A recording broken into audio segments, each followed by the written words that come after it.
ছাত্র দলের মধ্যে অনেকে ভালো আছে, লাইক ইউ, আপনার মতন অনেক ভালো লোক আছে না। আপনি কখনো প্রেসিডেন্ট সেক্রেটারি হইতে পারবেন না, কেন জানেন? আপনার একটাই দোষ, আপনি ছাত্র দলের ভালো মানুষ।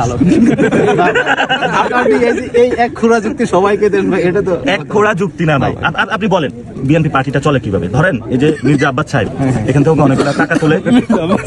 তারপরে হলো এই যে রবিউলের মতন আরো অনেকগুলো আছে যারা টাকাটা তোলে, টাকা তুলে এই যে যুব দলের কমিটিগুলো দেয়, ছাত্র দলের কমিটিগুলো চালাকে। যে আপনারা, আমি ওই দিন যাই খোঁজ পাইছি জামায়াতের আমিরের বিরুদ্ধে যে এখানে ক্যাম্পাসে ঝাড়ু মিছিল করছিলেন না আপনারা, এই যে বিভিন্ন প্রোগ্রাম করেন না, এই টাকাটা দেয় কি?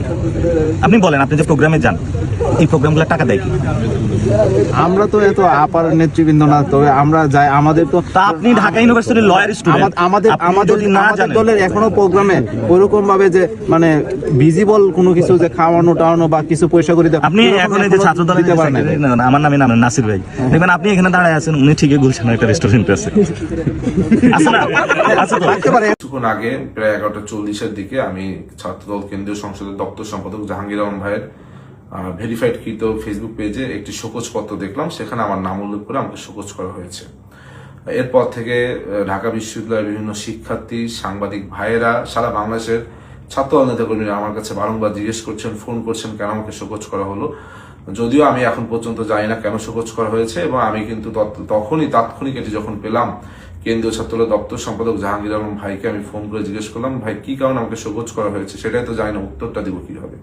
উনি আমাকে বললেন উনিও জানেন না, কেন্দ্রীয় ছাত্রদলের সেক্রেটারি বলেছেন, প্রেসিডেন্ট বলেছেন, এই জন্যই উনি করেছেন।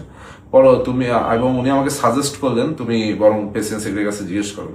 যা হোক, পরবর্তীতে আমি জানতে পারলাম যে গতকালকে 26শে ফেব্রুয়ারি বৃহস্পতিবার ঢাকা বিশ্ববিদ্যালয়ের শিক্ষার্থীদের নিয়ে আমি একটি ইফতার মাহফিলের আয়োজন করেছিলাম। কুরআন তেলাওয়াত প্রতিযোগিতা ছিল, তার পরবর্তীতে আমি শিক্ষার্থীদের সাথে একটি ইফতার মাহফিল করেছি।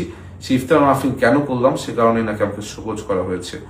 আমি আসলে ব্যক্তিগতভাবে আমি গতকালকের আয়োজনটি এজন্যই করেছিলাম, যেহেতু এই দল বাংলাদেশ জাতীয়তাবাদী ছাত্র, আমার প্রাণের ছাত্র সংগঠন, এই সংগঠন বিগত দিনের ডাকসুতে আমাকে জিএস পদে মনোনয়ন করেছিল, এবং শিক্ষার্থীদের ভোটে আমি প্রায় 5,500 ভোট পেয়েছিলাম। তাই আমি মনে করেছিলাম যে এই রোজা উপলক্ষে শিক্ষার্থীদের প্রতি আমার কিছু দায়বদ্ধতা রয়েছে। সেখান থেকে আমি শিক্ষার্থীদের সকলকে নিয়ে একসাথে একদিন ইফতারের আয়োজন করব, সেই চিন্তা ভাবনা থেকে কিন্তু আমার ইফতারের আয়োজন করা, এবং সেই ইফতার প্রায় 1000 শিক্ষার্থী অংশগ্রহণ করেছিলেন। আমি জানি না যে আমি কোনো বড় ধরনের অন্যায় করেছি কিনা, যে অন্যায় কারণে শোকজ পত্রটা শুধু ফেসবুকে আপলোড দেওয়া হলো, এখন পর্যন্ত আমাকে ব্যক্তিগতভাবে জানানো হলো না বা অবহিত করাও হলো না বা পাঠানো হয়নি।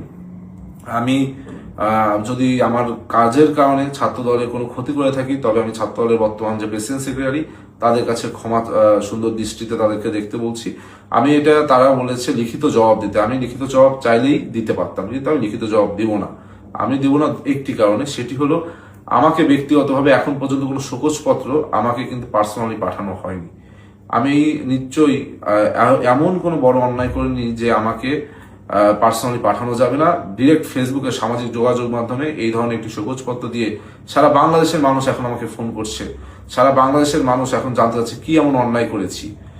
সুতরাং আমি আজকে আর কিছুই বলবো না। আমি কেন আমাকে শোকজ করা হয়েছে এই বিষয়টি জানালাম সকলকে, এবং আমি যদি এই কাজের কারণে, যদি আমার ঢাকা বিশ্ববিদ্যালয়ের শিক্ষার্থীরা, সব থেকে বড় কথা ছাত্র দলের সকল পর্যায়ের নেতাকর্মীরা যদি মনে করে আমি অন্যায়, তাহলে অন্যায় মাথা পেতে নিচ্ছি এবং এই অন্যায়ের জন্য আমি ক্ষমা প্রার্থনা করছি।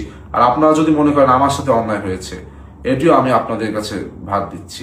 আমি সবসময় মনে করি ব্যক্তির থেকে দল বড়, দল থেকে দেশ বড়।